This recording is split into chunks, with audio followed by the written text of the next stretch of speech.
बातमी पोलिसांकडे बरेच धागेदोरे आहेत। पोलीस लवकरच कारवाई पूर्ण करतील असं मुख्यमंत्री देवेंद्र फडणवीसांनी म्हटलेलं आहे। सैफ अली खानवरील चाकू हल्ला प्रकरणामध्ये मुख्यमंत्री देवेंद्र फडणवीस यांनी ही प्रतिक्रिया दिली आहे। सैफ प्रकरणामध्ये तपास सुरू आहे, चांगल्या पद्धतीने तपास चाललेला आहे असं उपमुख्यमंत्री अजित पवार यांनीही म्हटलंय। या संदर्भात जी माहिती आपल्याला पोलिसांनी दिलेली आहे त्याच्या पलीकडची माहिती आता तरी नाही। बरेच क्लू पोलिसांकडे आहेत, त्याच्यावर पोलीस काम करत आहेत। मला विश्वास आहे की लवकरच पोलीस या संदर्भातला जो काही कारवाई करायची आहे ती पूर्ण करतील। काही जण म्हणले मुंबईमध्ये कायदा सुव्यवस्था ढासळली।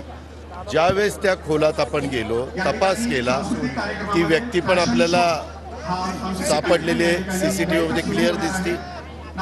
अजूनही चौकशी चाललेली की तो आत कसा गेला, तो चोरीच्या इराद्याने गेला का त्यांच्यातल्या कोणी त्यांना इन्व्हॉल्व होतं, त्या सगळ्या गोष्टी ते तपासून घेतल्या जातात। आणि एकंदरीतच राज्य सरकारमध्ये पुढील काम देवेंद्रजी असतील, आम्ही सगळे असो, काम करताना कुठल्याही भागातली कायदा सुव्यवस्था चांगलीच राहावी याबद्दल सर्वतोपरी आमचा प्रयत्न त्या ठिकाणी चाललेला